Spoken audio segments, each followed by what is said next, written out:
أعوذ بالله من الشيطان الرجيم بسم الله الرحمن الرحيم ألهاكم التكاثر حتى زرتم المقابر അസ്സലാമു അലൈക്കും വറഹ്മത്തുള്ളാഹി വബറകാതുഹു. സൂറത്തു തകാസുർ ആയത്ത് 1 മുതൽ 3 വരെ.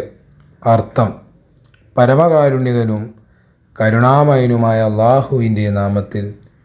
ഭൗതിക നേട്ടങ്ങളുടെ വർധനവിനു വേണ്ടിയുള്ള പരസ്പര മത്സരം നിങ്ങളെ അള്ളാഹുവിൽ നിന്ന് അശ്രദ്ധനാക്കിയിരിക്കുന്നു. നിങ്ങൾ ശ്മശാനങ്ങൾ സന്ദർശിക്കുവോളം. ഈ ആയത്തുകളുടെ വിശദീകരണം തഫ്സീർ കബീർ അൽ മുസ്ലിം മൗദൂദ് റളിയല്ലാഹു തആല അൻഹുവിൽ നിന്ന് കേൾപ്പിക്കുകയാണ്. ഹുസൂർ ആരംഭത്തിൽ അൽഹാകുമുത് തകാസുർ എന്ന ആയത്തിൻ്റെ അർത്ഥം വിവിധ നിഘണ്ടുകൾ വെച്ചുകൊണ്ട് പറഞ്ഞു തന്നുകൊണ്ട് അവസാനം അതിൽ പറയുകയാണ്, ഇവിടെ അൽഹാകുമുത് തകാസുർ എന്നതിൻ്റെ അർത്ഥം നിങ്ങൾ പരസ്പരം സമ്പത്തിൻ്റെയും മാനത്തിൻ്റെയും ആൾബലത്തിൻ്റെയും ആധിക്യം മൂലമുണ്ടാകുന്ന അഭിമാനം നിങ്ങളെ അശ്രദ്ധരാക്കിയിരിക്കുന്നു, അല്ലെങ്കിൽ ചില കാരണങ്ങളാൽ നിങ്ങളുടെ ശ്രദ്ധ മാറി നിങ്ങളിലേക്ക് തന്നെ തിരിഞ്ഞിരിക്കുന്നു എന്ന അർത്ഥമായിരിക്കും ഇവിടെ വരിക.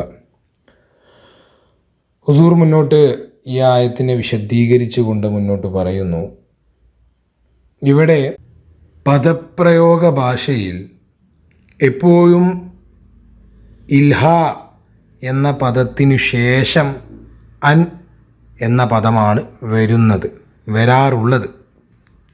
ഏതൊരു വസ്തു കാരണം മറ്റൊരു വസ്തുവിൽ നിന്ന് അശ്രദ്ധനാകുന്നുവോ ആ വസ്തുവിനെ പരാമർശിക്കുന്നതിന് മുമ്പ് തന്നെ അൻ എന്ന വാക്കു വരേണ്ടതാണ്. ഇവിടെ വിശുദ്ധ ഖുർആനിൽ ഈ രണ്ട് വാദങ്ങളെയും ഒഴിവാക്കി, അതായത് നിങ്ങളെ തകാസുർ മറ്റൊരു വസ്തുവിൽ നിന്ന് അശ്രദ്ധനാക്കി എന്നും പറയുന്നില്ല, അതുപോലെ നിങ്ങൾ മറ്റേതെങ്കിലും വസ്തുവിൻ്റെ ആധിക്യം മൂലം അഹങ്കാരിയാക്കി എന്നും പറയുന്നില്ല. ഇവിടെ ഈ രണ്ട് മാർഗവും അവലംബിക്കാതെ മറ്റൊരു വലിയ വിഷയത്തെക്കുറിച്ചാണ് നമുക്ക് പറഞ്ഞു തരുന്നത്. മറ്റുള്ളവരിൽ നിന്ന് മനുഷ്യന് അഭിമാനമുണ്ടാകുവാനുള്ള ഏറ്റവും വലിയ കാരണം മനുഷ്യൻ്റെ മുമ്പിൽ, അല്ലെങ്കിൽ മനുഷ്യൻ സ്വയം അവനെ വലുതായി കാണുക, അല്ലെങ്കിൽ സ്വയം പുകഴ്ത്തുന്ന അവസ്ഥ ഉണ്ടാകുന്നത് കൊണ്ടാണ്. എല്ലാ അനുഗ്രഹത്തിൻ്റെയും പുരോഗതിയുടെയും യഥാർത്ഥ കാരണമായ ദൈവത്തെ അവിടെ മറക്കുന്നു. ഹദീസിൽ വന്നിട്ടുള്ളത്, ഒരു തവണ നബി സല്ലല്ലാഹു അലൈഹി വസല്ലം തിരുമേനി തങ്ങളെ സ്വയം പ്രശംസിച്ചുകൊണ്ട് ഒരു ഗുണത്തെക്കുറിച്ച് പരാമർശിച്ചു. പിന്നീട് പറഞ്ഞു, ഇവിടെ അഭിമാനിക്കാൻ വേണ്ടിയല്ല, മറിച്ച് എനിക്ക് ഈ ഒരു സിഫത്ത്, ഈ ഒരു ഗുണം അള്ളാഹുവിൻ്റെ അനുഗ്രഹത്താലാണ് ലഭിച്ചിട്ടുള്ളത് എന്ന് പറയുകയുണ്ടായി. ഇതിൽ നിന്ന് മനസ്സിലാക്കാം, വിശ്വാസിയെ സംബന്ധിച്ചിടത്തോളം അവർ പ്രശംസ നേടിയാൽ അഹങ്കരിക്കുകയല്ല ചെയ്യുക, മറിച്ച് അവർ അതിനെ കാരണമായിട്ടുള്ള, എനിക്ക് അഭിമാനത്തിന് കാരണമായ കാര്യം എൻ്റെ സ്വന്തം ശ്രമം മാത്രമല്ല, മറിച്ച് എൻ്റെ ഉള്ളിൽ ഈ ഒരു ഗുണം, ഈ ഒരു പ്രശംസയ്ക്ക് കാരണമായിട്ടുള്ള കാര്യം അള്ളാഹുവാണ് ഉണ്ടാക്കിയതെന്ന് അവർ മനസ്സിലാക്കും. എന്നാൽ ഒരു അവിശ്വാസി ഇങ്ങനെ ചെയ്യാറില്ല.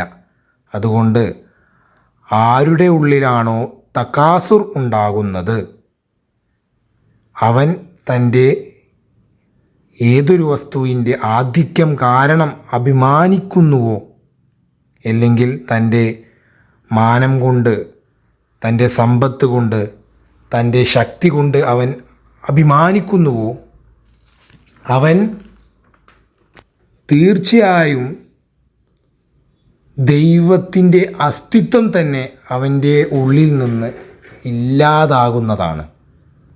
അവൻ മനസ്സിലാക്കും ഈ എല്ലാ കാര്യങ്ങളും അവൻ സ്വയം തന്നെ ചെയ്തതാണ്. അതുകൊണ്ട് തകാസുർ കാരണം ഒന്ന് ദൈവത്തിൻ്റെ ഔദാര്യം മനുഷ്യൻ്റെ കാഴ്ചയിൽ നിന്ന് നഷ്ടപ്പെടും. അതിൻ്റെ അടിസ്ഥാനത്തിൽ അവസാനം ദൈവത്തിൻ്റെ അസ്തിത്വം തന്നെ അവൻ്റെ ഉള്ളിൽ നിന്ന് ഇല്ലാതാകുന്നു. ഏതൊരു വ്യക്തി ഞാൻ വലിയവൻ എന്ന് ബഹളം വെക്കുന്നുവോ,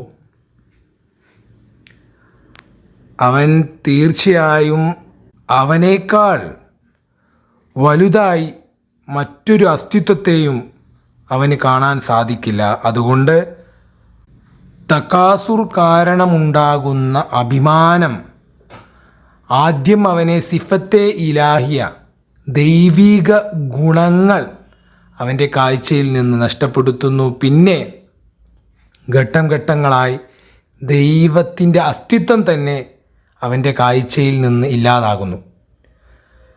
അതുകൊണ്ട് ഇവിടെ അൽഹാഖു മുത്തകാസുറിൻ്റെ അർത്ഥം അൽഹാഖു മുത്തകാസുറു അൻ സിഫാത്തില്ലാഹി വ അനില്ലാഹി. അതായത് നിങ്ങൾക്ക് തകാസുർ കാരണം അള്ളാഹുവിൻ്റെ ഗുണങ്ങളിൽ നിന്നും അവൻ്റെ അസ്തിത്വത്തിൽ നിന്നും നിങ്ങൾ അശ്രദ്ധരായിരിക്കുന്നു എന്നാകുന്നു. ഇൻഷാ അല്ലാഹ് ബാക്കി വിശദീകരണം വരും ദിവസങ്ങളിലെ ദർസിൽ കേൾപ്പിക്കുന്നതായിരിക്കും. ജസാക്കുമുല്ലാഹ്. അസ്സലാമു അലൈക്കും വറഹ്മത്തുള്ളാഹി വബറകാതുഹു.